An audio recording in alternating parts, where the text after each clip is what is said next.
तीन तरह का जल शिव को समर्पित होता है और वो तीनों तरह के जल का अलग अलग भाव है महाराज।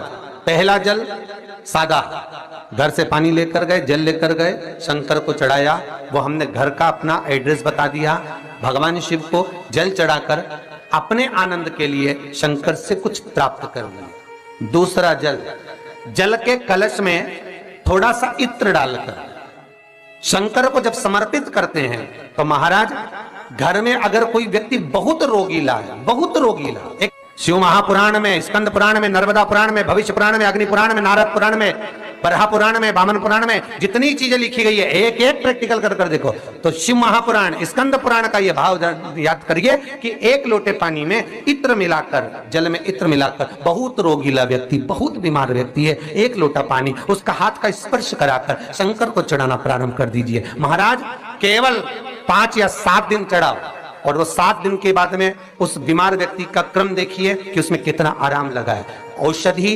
दवाई काम करना प्रारंभ करी कि ना करी। केवल इत्र समर्पित, इत्र का जल।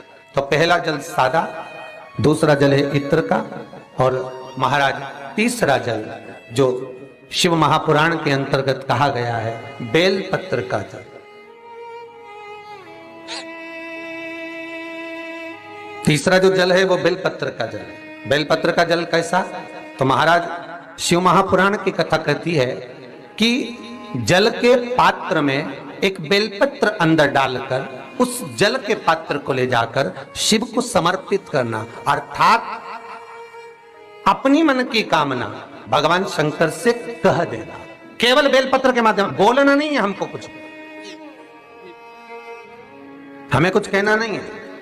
3 तरह का जल का जो व्याख्यान वर्णन किया गया, एक सादा जल जो भगवान को कहा, आपने अपना एड्रेस बता दिया, आपने अपने मन का भाव बता दिया। इत्र का जो जल चढ़ाया गया वो केवल रोग मुक्ति के लिए चढ़ाया गया। और तीसरा बेलपत्र, अगर उस जल में एक बेलपत्र भी पड़ी हुई है और वो बेलपत्र पड़ा हुआ जल आप जिस भाव से चढ़ा रहे हो, जिस कामना से चढ़ा रहे हो, शंकर वो कामना आपकी पूर्ण कर। इस वीडियो को लाइक करें, हमारे चैनल को सब्सक्राइब कर बेल आइकन जरूर प्रेस करें।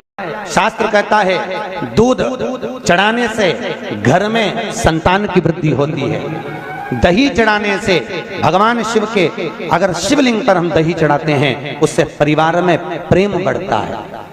क्या बढ़ता है? प्रेम। फिर घी चढ़ाने से हमारे घर से रोग दूर होता है।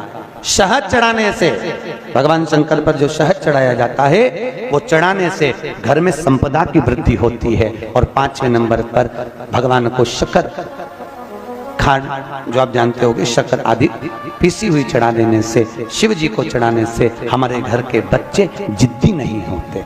क्यों कहते हैं जो बच्चा जिद्दपन करता हो, जो बच्चा जिद्दी रहता हो, तो क्यों कहते हैं कि अवधूतेश्वर महादेव का नाम लो और उसके हाथ में शक्कर की कटोरी देकर शंकर जी पे चढ़वा दो, बच्चा कभी जिद्दपन नहीं करता अवधूतेश्वर महादेव का नाम लेकर।